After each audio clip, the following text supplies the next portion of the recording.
Ignition sequence start. 6, 5, 4, 3, 2, 1, 0. Liftoff. We have a liftoff.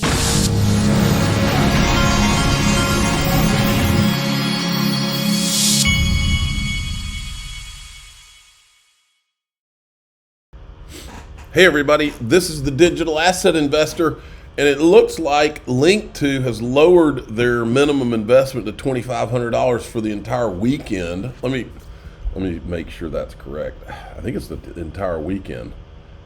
Yes, it's for this weekend, $2,500 minimum. Usually I think it's $5,000. So they are my sponsor, by the way. So go check it out. They had Ripple and Circle on there this week, I think, and a lot of other stuff, of course. Go check it out, linqto.com. Now look at this, eGrag Crypto. He's not backing down. He's not affected by all this negativity this week. Neither am I. As we look ahead to the next bull run, I have a high degree of conviction and anticipation that a double-digit growth is in play, fueled by a strong conviction in reaching the coveted $27 target.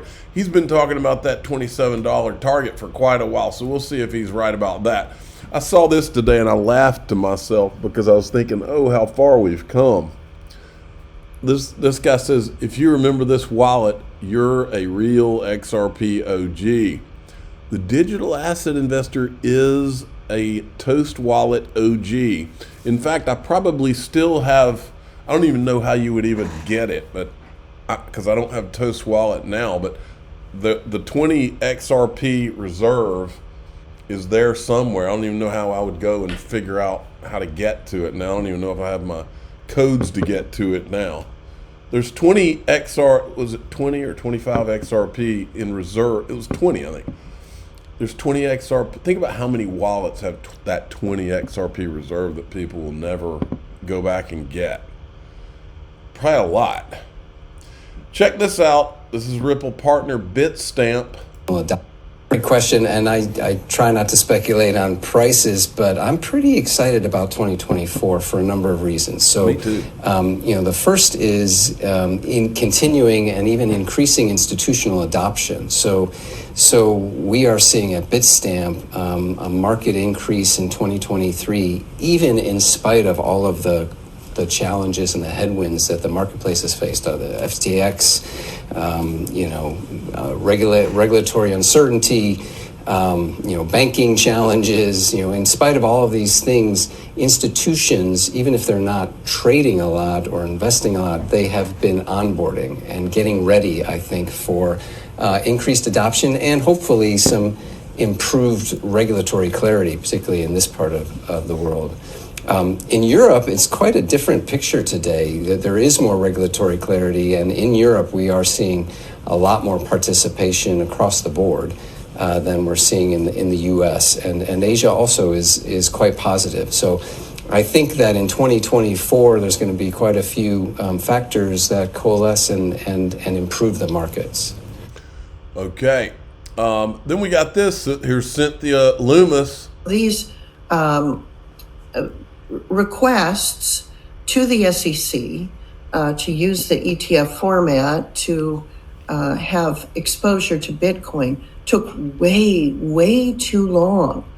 And for people who don't understand the fundamentals of Bitcoin, which is most people, I think the concern of it having a languish at the SEC was that this asset class was not ready for prime time. It was ready. Well, that's because that's not what it was about. It wasn't. Wall Street was not ready to make money off all the retail people. And I'll show you from Jay Clayton himself here in a minute what I mean by that. Prime time. But the foot dragging at the SEC might have led some to think or given credence to people who say that Bitcoin is backed by thin air. That is absolutely untrue. Okay, and then we've got Anthony Scaramucci, who's forecasting a bullish future for Bitcoin. He's predicting $170,000 Bitcoin. Then we have this. This is from, what's this guy's show called? Paul Barron. Okay, watch this. Are Wall Street bulls preparing for a rally? Bitcoin and Ethereum purchases are increasing. And this, of course, is coming. They're still towing the Bitcoin Ethereum line From a lot of different sources. But the primary points that they're hitting on right here is a survey that believed Bitcoin and Ethereum will rise. I think everybody's kind of on the same plate there with that. Bullish sentiment driving toward the weight of digital assets in portfolios. I think that also is being brought in just because of the success of the ETFs.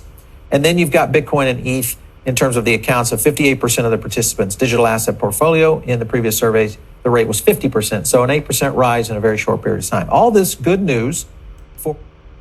Okay, and then here's another clip that was going around from BlackRock's spot Bitcoin ETF. Yeah.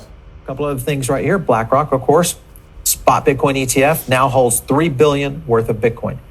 This is insane for this to be out less than a month. They're up $3 billion. Remember, this continues to climb. At some point, we will see the intersect between Grayscale and what's happening with BlackRock or Fidelity. I think those will be the two to keep a very close eye on. Sentiment right now, we've got our ETF tracker. Make sure and check it out over on our website. Just go to Paul Barron Network and go to the Market Sentiment Index. You can actually get to an ETF tracker. A couple of points I do want to hit on here.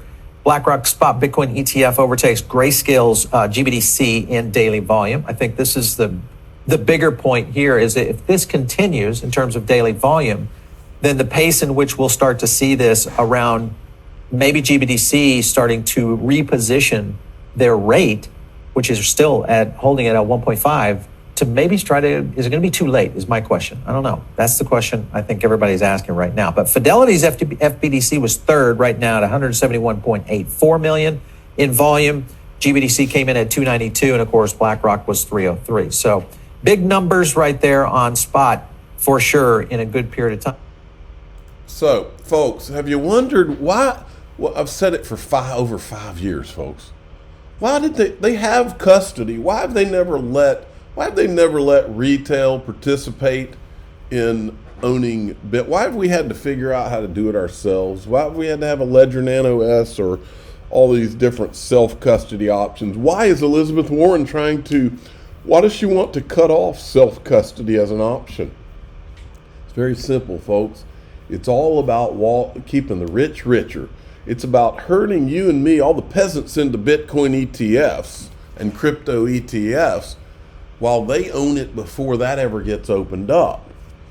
This way they can guide the retail hordes into that, and they're sitting there ready for you.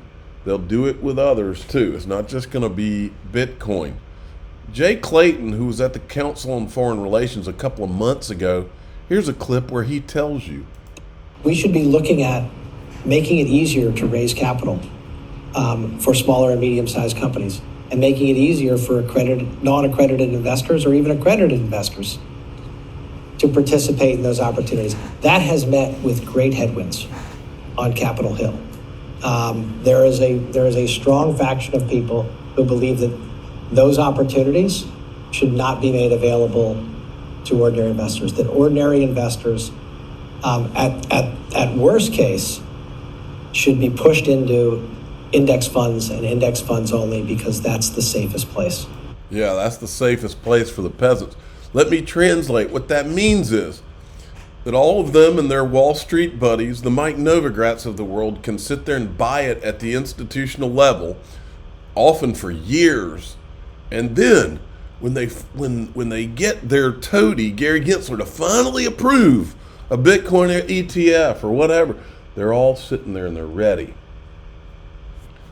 They have complete control. The peasants have no control. And then when you do buy the ETF, you pay the fee to them, and you're sitting there, you're in their world. You don't have it yourself. Then this guy right here asks what I think is just a weird question. Here's a guy who's chairman of the SEC for years, but this guy's asking Jay Clayton how he would regulate crypto. He was at the freaking SEC. The question is, why didn't you regulate crypto? Not how would you regulate crypto? Would love to hear about how you think about the appropriate way to regulate cryptocurrency, digital assets, which you've already touched on, and some of the trade-offs which you consider. And if you wouldn't mind also commenting on how you think that's different from the current administration and why you think they have a different perspective. Yeah. So I think the appropriate way to regulate crypto is to recognize that it's a technology, not a product. It's a different technology for, in almost all cases, delivering a product that we already know in sometimes a more efficient way. So I do think Bitcoin is an exception to that characterization. A new commodity has been created, one that is mined decentrally, that people seem to like. But getting back to your question, I don't know whether it's going to be worth a little or a lot. But I am at the point where I think the market can decide. There's enough, what I would say is efficacy in trading and the like, where we can get to that point. But in terms of regulating crypto, I've sort of been, it's a technology. I think the classification issues about whether a product is a security or a commodity are overblown. I think most of those decisions are pretty easy. To the extent that we are going to continue to wrestle with those classification decisions, I say get on with it. Let's have regulated platforms where you can put either. Waiting until those classification decisions get decided. I do think we can custody digital assets, whether they're digital asset securities or others. Those types of things can take. The large banks are working on them. Look, it's also been one of the most political regulatory. That's because you tried regulatory capture. Of course, it's been political. You made it so. Issues in the last 30 years with the amount of campaign finance funds that went in. It is, I recognize that it's a hot issue and it's a politically sensitive issue, but you can take that down if you recognize at the end of the day that it is really a technology, that it's enabling new delivery for products. Okay, Stephen Narioff is heating up his rhetoric. Breaking the unraveling of the biggest financial scandal ever starts now. Ethereum's future hangs by a thread as the world's eyes are glued to every revelation. Endgame for Vitalik and Lubin, uncertain but inevitable. Our quest for the truth is shaking the core of their empire. Stay woke, protect your rights, and brace for impact. This is not just a story, it's a revolution. And then he says how far we have come. Reality check. The story too big and risky for mainstream media to touch is unfolding here on X. Global superpowers and elites, co-opted officials, and the silent media giants, all part of the unprecedented saga. This isn't fiction, it's reality we're exposing despite the enormous risk. Yet 6 months ago, they called it a conspiracy. Today, we're spoken in all circles with fearless reporting, writing daily articles. The collective sleuthing of the community, my receipts and presence of boring sleuth on-chain data, our evidence can't be ignored. Silence now screams. Guilt, even if tacitly. As Vitalik and Lubin vanish, the crypto mafia's cover is blown. And the truth about the biggest fraud in history unravels. Those who turned a blind eye are exposed.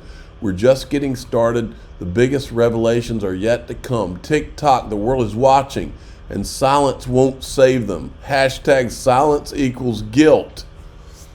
Wow. Now, in DAIXRP.com, we're going to talk about the possibly Netflix documentary that's coming out. And I'm going to talk to you a little bit behind the scenes about what's going on. Some things I know about. And it's going to get interesting, folks. I'm the digital asset investor. I'm not an investment advisor. This is for entertainment purposes only. Please subscribe, hit the like button, tell your friends and family.